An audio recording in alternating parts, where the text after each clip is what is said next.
welcome back to Beyond the Rings, Paris 24 Outreach, 30 stories in 30 days, or as I like to call it, E24 30 and 30. And maybe I shouldn't abbreviate things.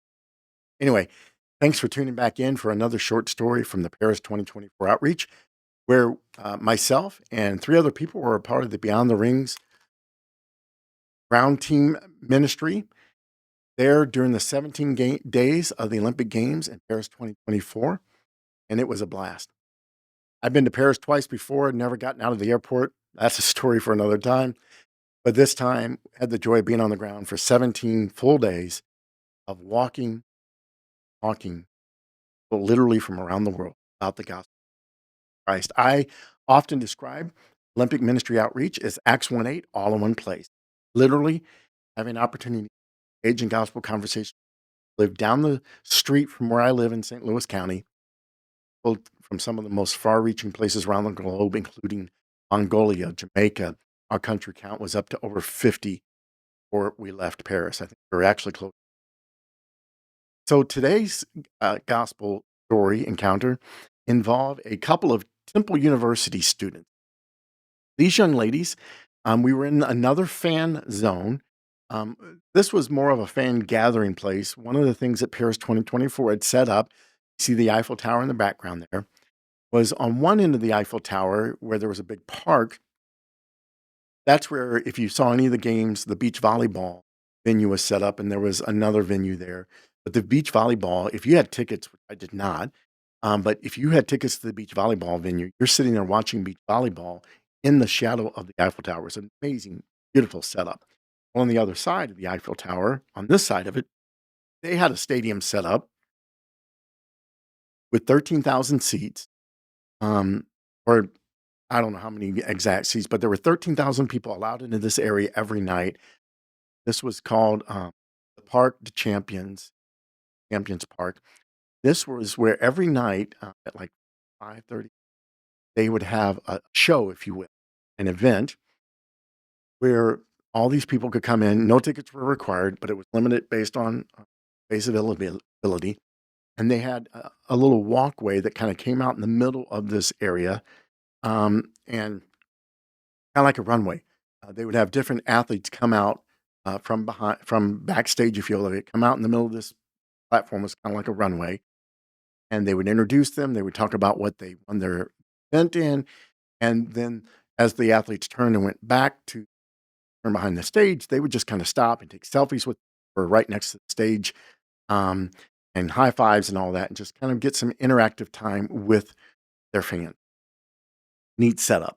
So we were there one night and had seen the activities and events, and I ran across these two students who had this incredible little tech device. I'm a techie. I love gadgets, and friends of mine, Josh with Triple Play here, with Triple Play Podcast, loaned me his GoPro. But as handy as that little device was, it was one more thing to carry with me, and we ended up not using it. We just used our phone for everything. But these students had this neat little device that basically looked like a little tripod, 6 inch, like an attached GoPro on top. And then one of the students had a little microphone. They were just going around interviewing people. So I found their device very interesting, and I was intrigued by who they were with, and interviewing people. And it helped they spoke English. So I'm like, well, at least I can strike up a conversation with them. So I approached him. I'm like, I'm very interested in your device, because I was. And that's the key to this type of evangelistic opportunity, is just genuineness, genuinely interested in their device, what they were doing.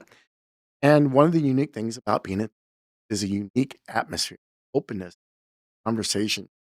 So they were very willing to be about their device, and probably spent 10 talking about it alone. I found out they were Temple University journalism students who were in Paris as part of their class assignment, gathering stories from people from around the world. So they said, can we interview you? I'm like, sure. So they started interviewing me about who I was, where I was from, why I was there. And once I broke into the gospel, we use pen, share the gospel. We're incredibly interested. In fact, they wanted to kind of stop start all over again. And they had me hold the pen. They focused in on the pen and let me present the entire gospel recording. Who knows? God only knows how that would be later. And so I got to share this neat opportunity with these wonderful university students. We traded pens. They gave me a Temple University pen that's on my hat, one of my favorite pens when I wouldn't trade. And I got to give them a couple of other pens. More importantly, I gave them the Beyond the Ring Verse 24 Gospel. And I not only gave them a pen, we have little cards made up that and got to share in one of their interviews that they would at least look back in production, use this or not. Who knows? And so that's just another short story of a great founder, the shadow of the Eiffel Tower, how we got to be on mission, sharing the gospel. Just to remind you, I was just one of four on the ground with Beyond the Ring. There were literally hundreds of people part of the support team back home. And that wasn't just in St. Louis, that was around the country and around the world who were praying for, given to support Beyond the Ring. So I want to say a special thank you to every person who was a part of the ground team during the parish. Thank you. Your prayers made an impact, allowing me to engage in this gospel conversation with Temple University. Let me close out our time together this morning just to invite you to come to our Paris 24 outreach celebration coming up on Sunday, September 29th at Concord Church in South St. Louis County on Tesson Ferry. Starting at 3 o'clock, we're going to have desserts and drinks, and you can hear some more of the story, more pictures, and video from our time during the Paris 24 outreach Beyond the Ring. We want to celebrate what God has done, and we also want to look forward to what God's doing next. This will also be where we launch the Italy 2026 outreach plan and how you can be a part of that in giving, praying, and sharing about BTR, Beyond the Rings, Italy 26 outreach. And we will take a love offering that. We invite you to come and be a part of that. Look for more information that coming soon. Again, thanks so much. God bless you guys. Talk to you next.